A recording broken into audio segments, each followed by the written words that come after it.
rawness of this automobile. You know, gotta remember this thing is almost 55 years old. I don't know how smart it is driving somebody else's $2.5 million car on the street, but it sure is fun.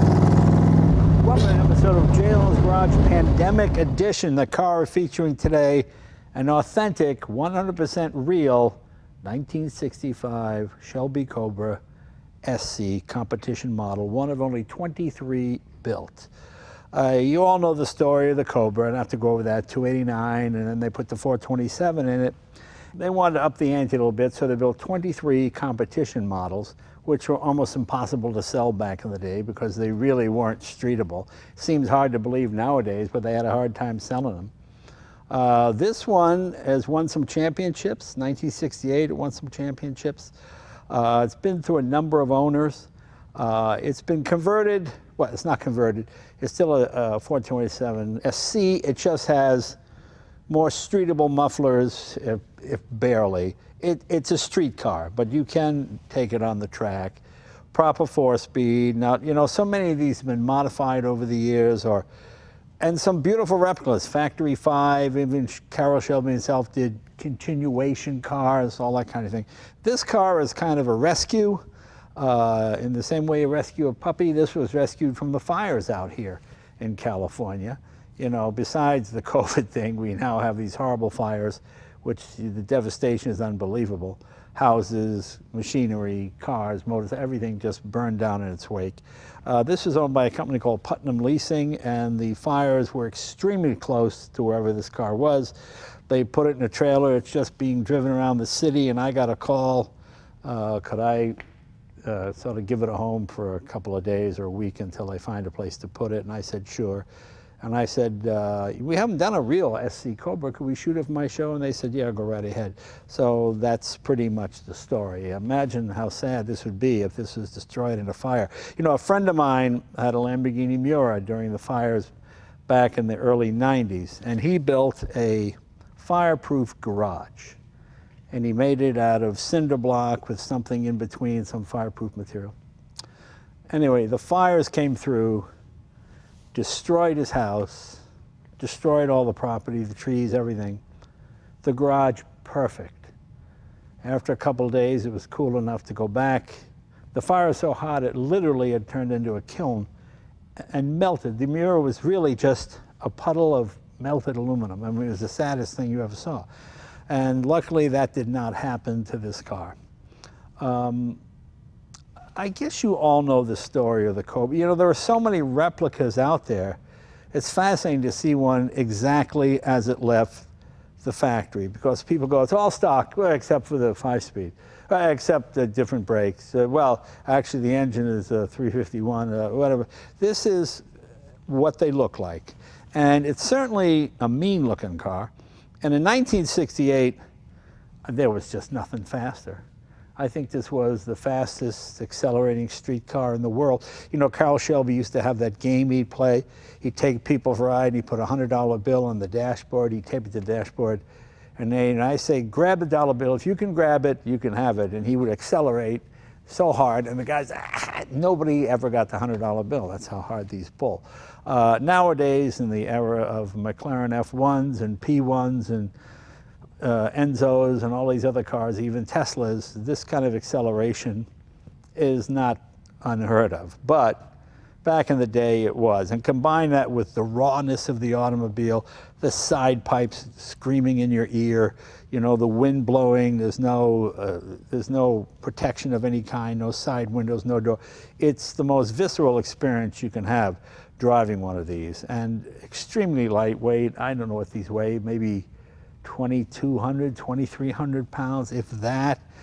Pretty amazing car, pretty amazing car. Let's take a look at the legendary engine. This is the 427 side order. Let me open up this hood for you.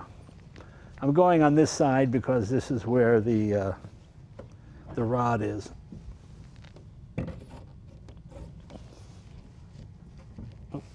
Does it go the other way? No, it goes this way.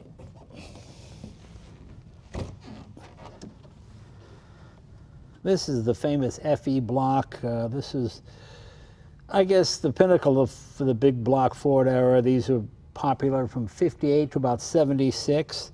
Notice it has a single carburetor. Whenever you see a 427 Cobra on the street, it has the dual quads, but I think they're a little over carbureted. When they're in racing, this is the way they did it, with this around the carburetor as well. Why is it called a side oiler? You see, these spent a lot of time revving above 5,000 RPM, so they put a passage in the side of the block that would direct oil directly to the crankshaft to keep it from well, from seizing, I guess, or from running without lubrication. That's where the side oiler name comes from. Pretty mean looking setup, as you can see. It's funny how basic this looks now. This seems so complicated to us when we were kids. There's your actual chassis plate right there with a CSX number. This is the 10th of 23 built. Let's see what it says here. Yeah. You know, I'm so used to seeing phony versions of this, made up ones. To see it actually as it's supposed to be, this is exactly as it came from the factory. I don't know about that fan. I think that's probably added on, and that's permissible because you want to drive it on the street. I'm not sure if the competition cars even had fans, but what did these have? Something like 12.5 compression. I mean, these were just monster motors on the street. They were rated at about 425 horsepower. I think it was closer to 475. Some people say 550, it could be. But in a body this light, just incredible, incredibly fast. This car has been beautifully restored. I would prefer actually all original. I would have liked to have seen it with some of the scratches and cuts, and you know, after being in a bunch of fights, you want to see that patina, you know. And this did win a couple of championships back in the 60s, so it's got real race history. The body was damaged and it was fixed. The chassis was never damaged, so the bodywork was all corrected. I'm sure being a race car, it got beat up pretty badly, but it's a real SC. That's the thing that makes it. It's a real competition car. It's not all original. I think the engine is a later replacement block, but the correct replacement block. It's just a matter of the number isn't necessarily the same one it left with originally, but that's okay. I mean, this, you know, all this numbers matching stuff really came later after this. In the 60s and 70s, I don't remember people being overly concerned about that. In fact, truth be told, most 427 Cobras sold had the 428 motor because they ran out of these 427 motors. They're extremely expensive. This is a hard car to sell. Much like a Viper, you know, you couldn't really lock this car. You couldn't, I mean, it did come with a top, but that wasn't anything. It was easy to break into. You couldn't park it on the street. So you had to be a real enthusiast. It really made more sense to buy a Corvette because that had locking doors and air conditioning and everything else. So you had to be a real purist to buy this thing back in the day.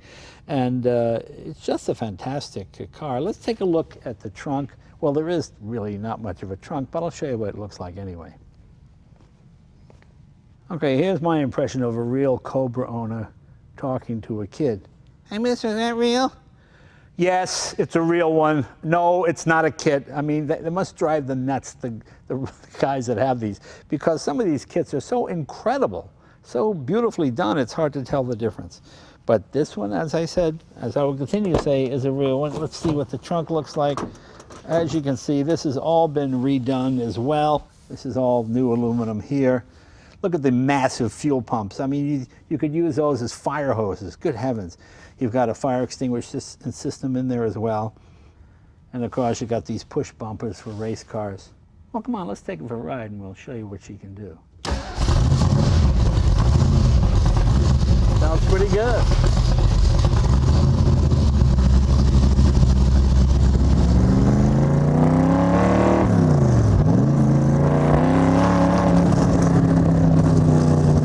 There's nothing like the rawness of this automobile.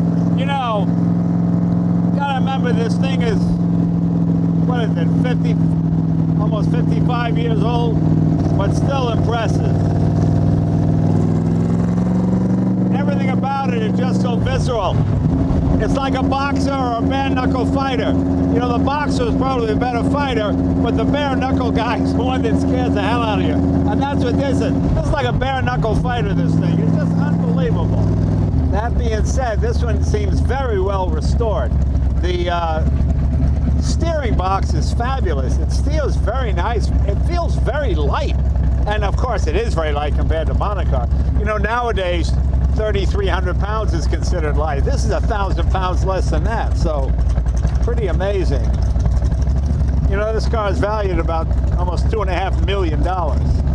So I got to take it easy. It's not my car. I think we got this insurance for one day, just to take this kind of around the block a little bit. I've driven many, many Cobra replicas, and they all feel different. This feels original. It feels exactly what Carroll Shelby intended it to be.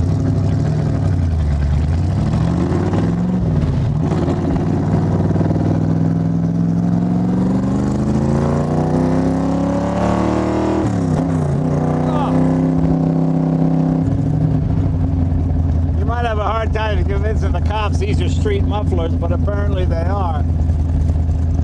Engine idles nice, runs nice, everything works. These always tend to be a little cold-blooded. It still hasn't reached operating temperature yet, and it's 100 degrees here in Los Angeles. Well, not 100, probably low 90s anyway.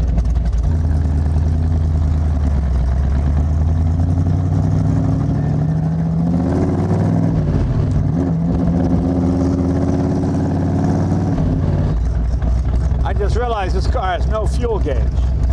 You've got oil pressure, oil temperature, you got water temperature, amperage, and fuel pressure. I guess being a race car, you don't need a fuel gauge.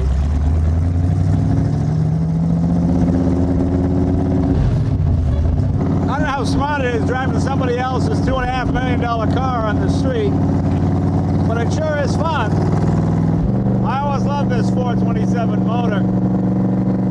I had one in a Cobra replica that we built years ago, and I swapped it out for a camera motor, which I like better. The camera motor is just an overhead cam version of this engine, and whereas the regular 427 went to 5,500 or so, the camera went to 7,000.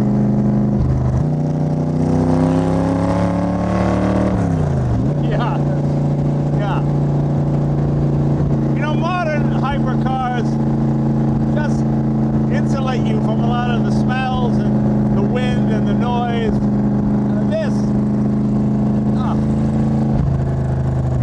It's 6 o'clock, we're in the middle of rush hour traffic here in LA.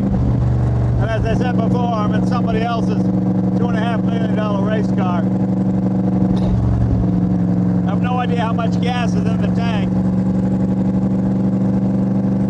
Might as well use up what I have. Like I said, I know nothing about this car. It feels very good. It feels very tight. Everything seems to work. I don't know the last time. I have no idea how much fuel is in this tank. I don't want to get stuck in rush hour traffic, so. And I went past 2 speed traps. Oh, to me, that's a sign. The sad truth is that a lot of the Cobra replicas are very good. In some cases, even better. But it's fun to drive one that's all original. You know, this has the coil springs and the more modern suspension. They learned a lot in those early years in the 60s. And when they redesigned the suspension and all of this, really made it a more able race car. But this car is like driving a hand grenade. It's a lot of fun. It runs very cool. I'm 80 degrees centigrade. On a day like today, I'm sure that modern fan helps. I'm not sure if I mentioned the horsepower on this particular car. It's rated at 620, which is impressive. And once again, the cool part is, this is an honest-to-God race car, exactly as Carroll Shelby built it. Car number 10 out of 23. These are the most expensive Cobras you get back in the day. They're probably close to $8,000 or $9,000, which seems almost ridiculous nowadays. But this was the most fearsome street car you could buy. The Hemis were fast, but they're in big, heavy sedans. You know, this thing, oh my God. Anyway, this was probably a little bit shorter because, as I said, we quickly borrowed this car. We had a chance to shoot something with it. I don't want to abuse it. It's not mine. It's a perfect restoration. In fact, I may be the only person who's driven this since it was restored. I don't know, but I'm just so glad it wasn't lost in a fire. So listen, we'll see you guys next week, and we'll have something else new.